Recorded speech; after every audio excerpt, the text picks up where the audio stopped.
Yeah, that's fine. So, what I wanted to discuss is how we're talking to ourselves. So, the way that we talk to ourselves is really critical for our success. So, there are times when people fall into the trap of replaying past events or things that went wrong over and over Mhm. again in their minds, which can be very limiting in allowing us to go forward or limiting us in our decision making because we're replaying things over and over that are it's basically stopping us and it's trapping us, and it tends to be putting this big weight on top of our heads or our shoulders, and it's like holding us back and stopping us from trying new things, experiencing new things, learning and growing. It's like that great weight that's preventing us from growing. Oh, excuse me. And we definitely don't want to have that. That's not going to allow us to succeed, to make things better. So what tends to happen is when people fall in this trap and they end up ruminating or brooding, and that's when you are just replaying, oh, this situation. I got in this argument and we're replaying arguments over and over. Or, Obsessing. somebody, I'm sorry. Obsessing. You could, that's another way you can look at it. You can look at it as you're like obsessing. And so, but what's really happening is you're like replaying and you're ruminating, which means um you're letting it control you. Mhm. So, you know, you're obsessing, but you're also you're just you're like in a spiral. And so I think if you like, it's more of a rumination, which is preventing you from thinking about anything else, right? You're letting it control you, right? Which is kind of like the obsessing. But even if we go a little bit further than that, it's really controlling your mind and your thoughts and paralyzing you because you're not allowed to do anything else, Mhm. right? Because you're just sitting there and and you're just thinking about it over and over. And you know what you're doing? You're taking the easy way out when you're doing that. You are, because it's like it's easy to just sit there and be in a pity party and think things over and upset, your word obsess over it, and you're letting it replay over and over, and you're ruminating and you're brooding and you are just continuing with it. You're not letting it go. You're not letting other thoughts in. And it's easy. It's kind of like you're in this downward spiral. And what's going to happen? So down the road, so just as a big picture, so here's like the play by play of what's going to happen. You're obsessing, you're rethinking things over and over, you're replaying, you're ruminating, and then the anxiety and depression comes because then you're letting that brick or that big weight on top of you get bigger and bigger and bigger and bigger and bigger and bigger, and it's holding you back more and more and more and more, right? And of Mhm. course, that's a problem for us. We can't do that. What we need, what my one of my suggestions, and of course, I can have many, and I'm sure other people have many suggestions as well. One thing that I like to say, oh, there's Letitia, she's made it, is we can write down that thought that's replaying in our mind over and over and over, right? What I suggest is give yourself 10 minutes to think about it and set a timer. Don't let yourself go past 10 minutes. So if there's a thought that's replaying in your mind that you're obsessing over, that's building up on your head like it's a great weight, Give yourself 10 minutes to think about it. Then I want you to write it down for 10, and you can write it down for 10 minutes. So set your timer, 10 minutes, write down the situation. And then for another 10 minutes, I want you to write down a solution, what you're going to do going forward, how you're going to handle the situation. And then once that's done, that's your 30 minutes. Time is up. You can't talk about that situation anymore, and you can't think about that situation anymore. You are done. Don't let yourself continue to think about it. Successful people don't continue to dwell or ruminate or obsess over things from the past. That's taking, when we do that, we are taking the easy way out. Okay. We are being easy on ourselves. We don't get better or become successful by being easy on ourselves. So I'm a big picture person. I like to think of the big picture, what are all the components? How is everything coming together? So, if I think X right now, what, and then add in Y, what's going to be my Z? What's going to be the outcome? Well, if I sit and I think about something over and over, and then I let something else come in and I think about that over and over, how I'm going to feel is I'm going to feel depressed. I'm instantly putting myself into a depression. Okay. And then you're going to be troubled with anxiety and fear, because we're going to be putting ourselves into this paralyzed state because all we can do is think about something that either happened to us or that we did, or an argument or something we did wrong.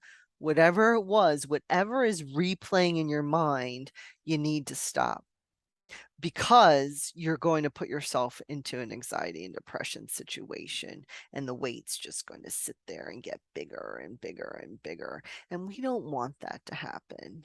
We want to prevent that, right? So here's my suggestion of what I'd like you to replace those thoughts with. So I told you to write this problem down, spend 30 minutes, think about it, write down the problem, but I want you to come up with a solution. And then here's what I want you to replace those thoughts with until it stops for you. I'm going to just share my screen for a second because I actually wrote this down. So here's what I want you to replace it with. I will stop thinking about past trauma and events. This you can ruminate on. This you can think of. This you can write down in your notebook over and over again until you are able to successfully stop doing it. Okay.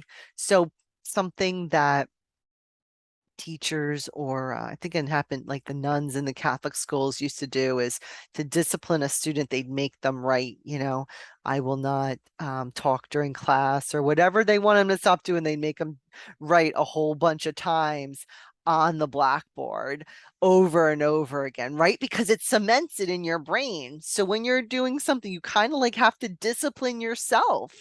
And we're adults now, right? We're not children. We don't have anybody else to do it for us. We have to discipline ourselves. So we have to cement these things in our minds when we find that we are not thinking the best way that we could, right? So we need to say, I'm not going to do this anymore. I'm not going to hurt myself by thinking this negative way anymore. That's preventing me from taking in new things and moving forward, right? We get better by challenging ourselves. So many people always seem to want the easy way out, and we just just make it easier. Just make it easier so I don't have to get frustrated, so I don't have to get upset, so I don't have to feel incompetent, or I don't have to feel like I'm a loser, like I can't do it. That's really not going to make you successful when we do it that way. We really do want those challenges, but sometimes we need help with the challenge, and that's okay. We ask for help, but maybe we need more training. We need more learning if we can't solve the problem. We need to look for more solutions. If you've been to my events before, you know I'm a former middle school teacher, and what I teach is math. And I love to teach math because I love to encourage students to keep trying. And I love to say, you need to practice over and over. This is not meant to be instantly understood. We need time to make to understand things. It's a process, and students, not all students see it that way, but what I loved about math, and I still love, and just so you know, I'm working on taking calculus 3 right now, and so I do these things for fun because I'm still trying to challenge myself and develop my mind. I'm a believer that if you don't do that, you're more likely to get dementia. But when you are challenged, when you take a problem and you try and solve it and you get it wrong, we shouldn't beat ourselves up so badly and be like, oh, I'm just so frustrated and I'm never going to do this anymore. What we really need to do is take a breath and say, okay, so what's the right answer? What were the right steps to take? What were the more logical steps? Because what I think students should actually be taught is that or told that mathematics is an exercise in logical thinking. So what you're really learning, not just like, 2x plus 3y equals 17.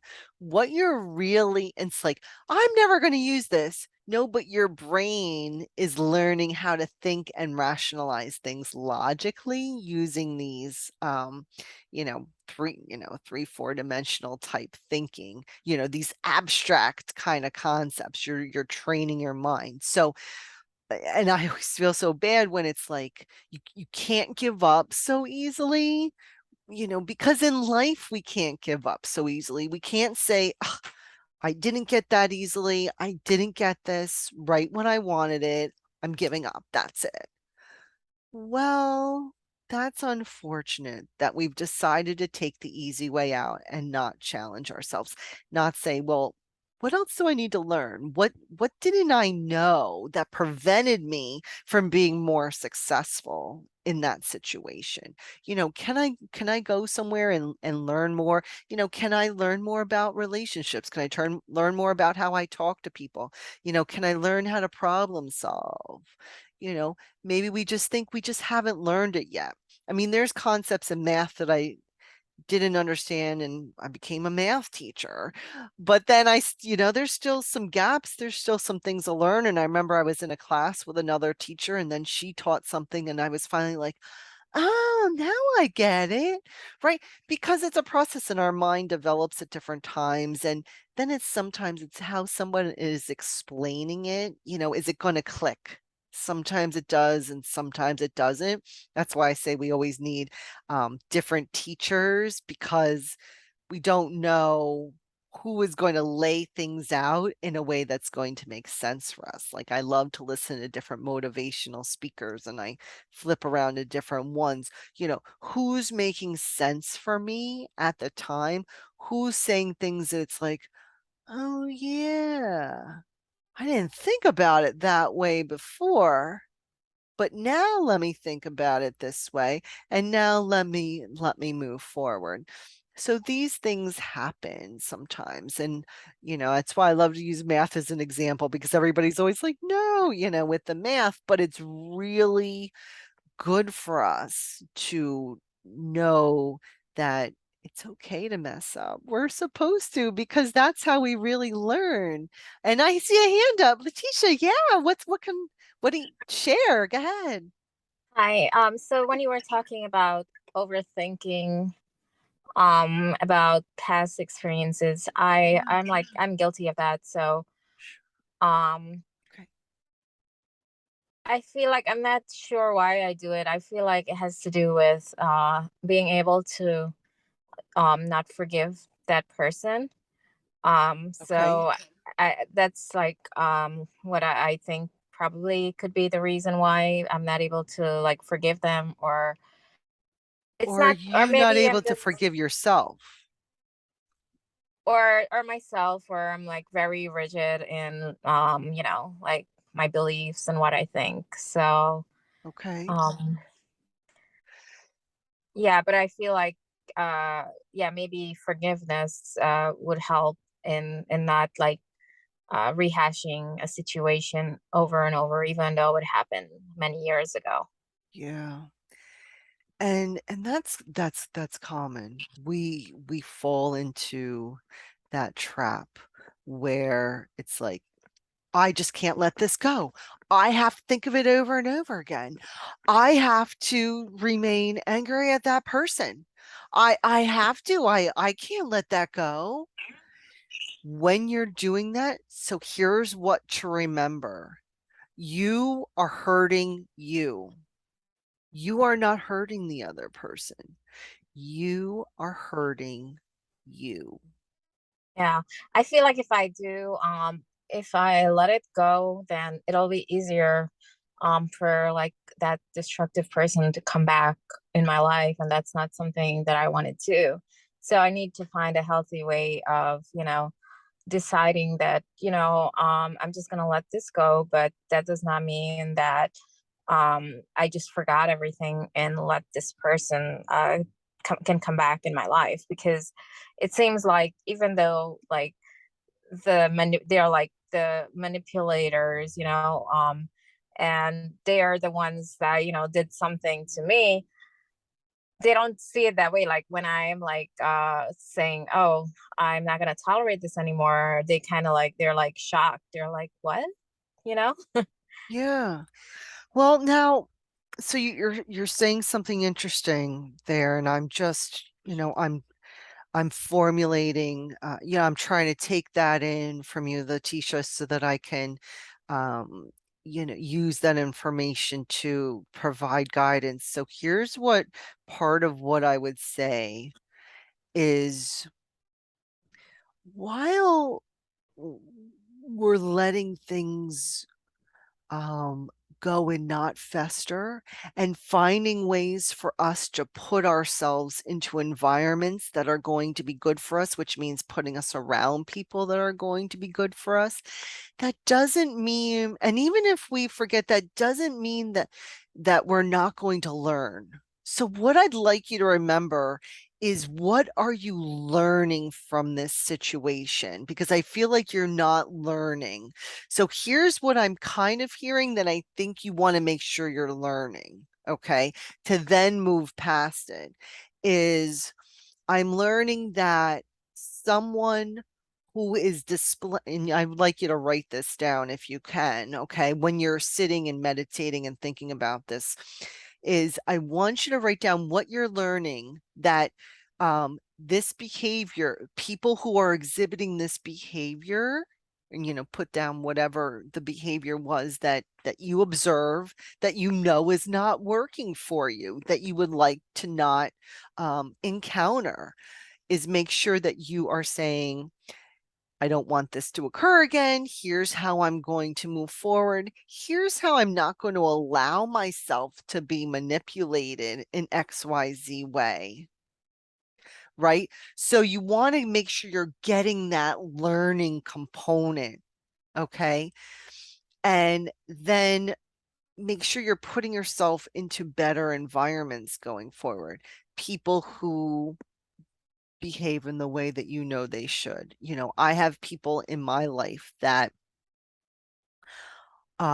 exhibit behaviors that I don't want to be around and I don't want to be suckered into. Do I forgive those people? Am I making peace with it? Yes. Am I allowing that back into my life? No. So we've got some fine lines and some different ways to think about it. Like, I can forgive you. I can say, I know you have this personality. It doesn't work for me. I don't connect. It doesn't make me feel good. I can't be in your life because I feel you don't treat me, but I forgive you and I wish you the best. Does that sound possible for you? Does that sound feasible? And again, even though I'm saying it right now, take your time. You may need to think about it for a while. I'm sorry, Letitia, go Yeah. ahead. Go ahead. Yes, What do you yes. think? Sorry. Yeah, I think I can do that. And I like it's kind of like a process, just writing it down. And It is. it's like sometimes it's easy just to write it down, but then to actually follow through and and not like thinking these thoughts all day, Yeah. especially when it's like something that you're like, oh, for 30 years this has been going on, and like a dynamic in the family, and you don't like Yeah, most realize definitely. it until Correct. until like it's like, okay, it just like hits you in the face, and you're like, you just wake up and you're like, wow. And then Yes. you think back to all the situations and all the patterns that I did not see or I wasn't aware of, because at that time I wasn't capable of seeing it, but I am now. Understood. So Yes. yeah.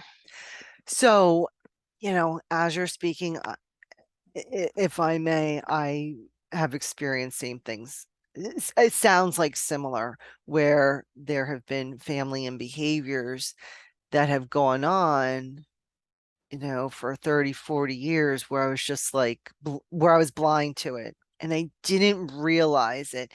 Now, as I've gotten older, and I'm way into psychology now, so now I'm like, I'm dissecting behaviors of people from years back, where I'm like, okay, now this person is following XYZ behavior. Oh, this person is a narcissist and an alcoholic. I didn't realize that before. I thought it was me. Oh, but now I'm seeing that they have these behaviors that fall into this pattern. That's why they act that way.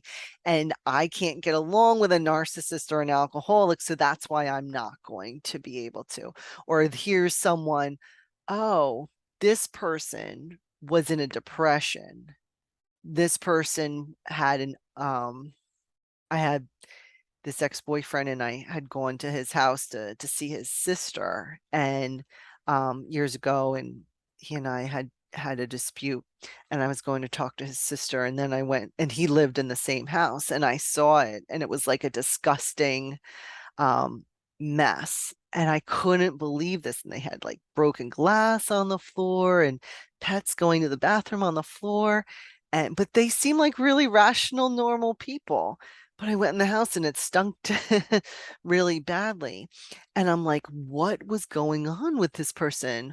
Why were they living this way? I couldn't imagine, because they were people, seem like normal people with jobs. And I'm like, oh my goodness, they were in a depression. My ex-boyfriend was in a depression and going through, probably just all kinds of different things, but I didn't realize it. I didn't know, he was having these kind of mental issues that I wasn't aware of. But all of a sudden now I'm like, oh yeah, no, he and I would never have worked together, because um that wouldn't have been good for me to be around. But there's just all these different things, and I'll think of different people and be like, oh, here's what was wrong with that person. Now I get it. Um, that I didn't get before. And that's okay. So what I would suggest is now, okay, so you've been around this toxicity. You've been around these, different things, and you didn't know that you were being exposed to it. Okay. But, excuse me, you have the ability to focus on your own goals. We kind of need to step away and say, what is it that I want to do for me going Yeah, forward, that's and the kind of, thing because I feel like that's like the one thing that I'm like a goal achiever and I'm like a go-getter. But there was yeah, like a point in time where like other people, they had other things going on in their life that I did not have, but I was never jealous of what they have. yeah, But I was just focused on myself. But then there was just so much jealousy once I achieved this one thing, and that kind of like, I don't know why I internalized that, and it was just like I just felt like because I internalized it, I felt like I didn't deserve this or I don't deserve, like something good. Although I'm like working very hard for it, I'm like sacrificing for it, but they are just like, oh, like, kind of, I feel like this kind of vibe, like bad vibes coming from them because yeah. of that. So, I've yeah. experienced similar. And I, Totally. I kind of like the process of writing it down, and it's just like it'll make me think like clearer, instead of like having like so many different thoughts in my head, and I'm like try to go like believe different things. It feels like having it down in black and white just like would help me like to see the situation clearer. Yeah. And I definitely think that it would help you. I know it helps me, and that's, you know, when I recommend things to people or make a suggestion or something, I definitely do it because I felt like it helped me. And if it didn't, I would say like, well, here's a suggestion. I'm not sure, but I like to recommend things that I know benefited myself. And I know that when we end up in these situations, it's really hard, and we kind of have to go through this process. And maybe you have to write it down a second time, or maybe we have to write down Yeah. a different thing. But I suggest just try to put it in perspective, and so you don't feel like you're just harboring this anger. What I would say is you want to um come up with a solution for saying how you would deal with it in the future to avoid yourself getting into the bad situation. Now, jealousy, we can't stop how other people react to us, and it is very common for people to get jealous. I'm like, I usually say, if I ever won the lottery, I would never tell anyone, to be honest with you. Um, because it would make people crazy, crazy jealous, and then they wouldn't want to, I wouldn't be able to interact with them anymore. But sometimes we have to keep things to ourselves. Unfortunately, because other people aren't working as hard as we are. And part of the reason that I'm doing this, when I say this, I mean why I have these talks and chats and meetup groups, is I'm trying to um, learn how to work through situations like this, even for myself. I'll get people could be jealous that I do this, or that I can present, and some people aren't able to present. But what I like to say is everyone can if you practice. I wasn't always able to until I practiced. And that's another reason why I do this. I do it so I can practice. So I would encourage other people to say, you can do things too if you're not trying to take the easy way out. If you're practicing and you're trying, then you are more likely to achieve those goals. And I congratulate you for being able to achieve your goals, and you're setting them forward, and sounds like you're doing great things. And it's unfortunate you don't have the support base that you need, but I would encourage you to try and find one. Maybe you have to create your own meetup group. Maybe you have to, create a support group for yourself, so that you are not falling into situations where you don't have people supporting you. I mean, and um, we want cheerleaders around us. We want people to um, make us feel good about ourselves and build us up. Yeah. Yeah, that's why when I saw the topic, it's about self-talk. I'm reading this book, What to Say When You Talk to I Yourself. have that book too. It's a good book. Yeah. Uh, so I thought this meetup was about that. Like, say your positive self-talk. So Yeah. you're getting it from yourself. Yeah. What do you think of the book so far? Did you read that is where I got the idea from that book? Okay. Yeah, I really like it, and I'm almost finished with it. So I really like the self-talk examples that he uses in the book. Good, good. Anything else you could offer that maybe I didn't offer, suggest? He talks about goals and how I'm not I think it's he or she, but the name was a little confusing. Yeah, I'm not The sure author either. talks about goals and how it doesn't have to be something big. It could be like some small daily goal that That's you can it. achieve. Hmm. And it could be something like as small as setting little goals throughout the day, so you're accomplishing these little goals. It doesn't have to be something like grand. No. So it's really motivating. Good. That's great. Yeah. And that's it. All we can do, we have to remember we can only control us. We can't control other people.